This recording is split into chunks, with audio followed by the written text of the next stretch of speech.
Hello everybody, welcome to my channel Suboxy Creative Minds.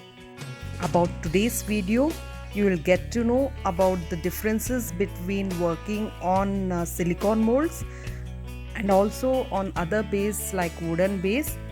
And not only that, you will be learning some new technique how to create the texture on resin on other bases rather than wooden.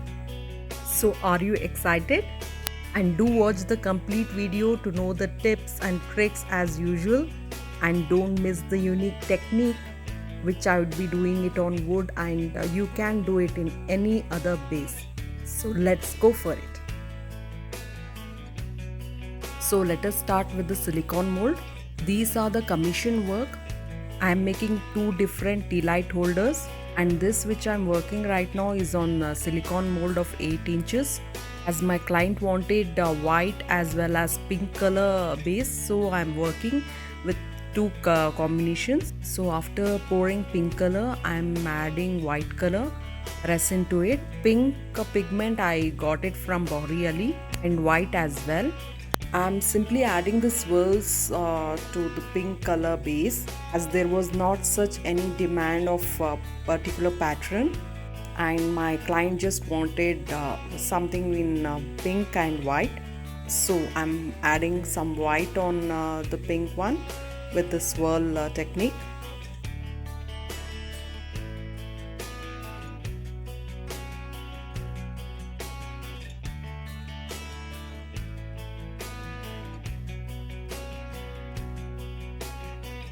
So let it rest for cure. And this is the finished piece after demolding it. I have attached the flower, metal flower from Ektara. Isn't it simple and elegant? You will see its beauty after we add a candle to it. So as you can see, isn't it beautiful? And yes, my client loved it.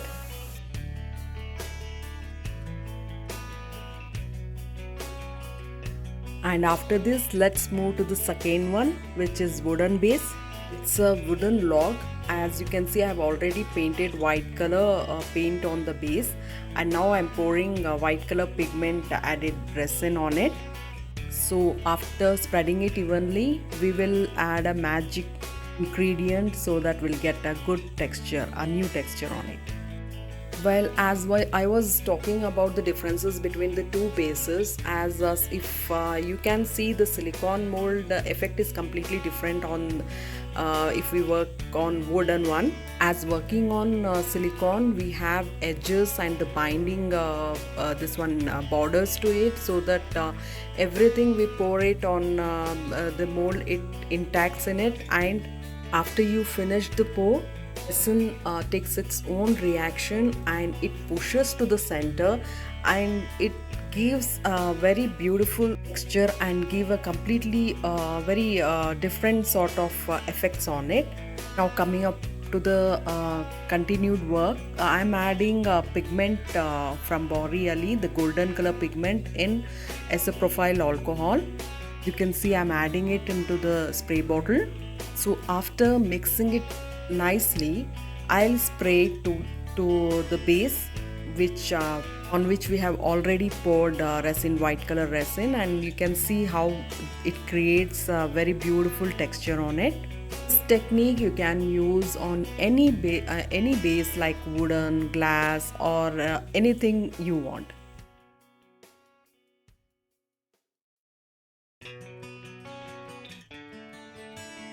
Can you see how beautiful the effect is coming?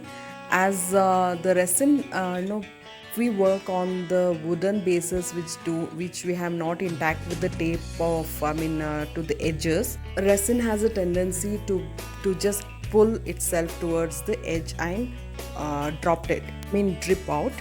And whatever texture we pour on it, it gives something different, like after dripping and all, it changes the complete outlook. It won't be the same as we did it in the starting, and then gradually you will have a complete texture on it, as resin stops the drips after some certain time, and the whole catch holds the effects on it as we have poured it.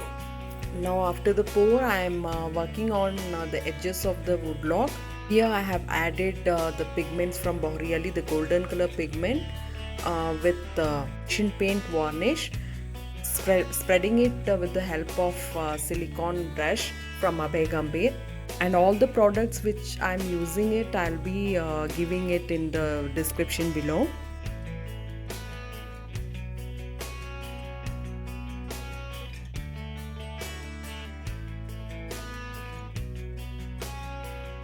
And here is our finished wood log with a beautiful golden texture on it. Isn't it looking beautiful? Of course, my client loved it. Hope you enjoyed the making as much as I did making it. Thank you for watching. This is Sabah signing off.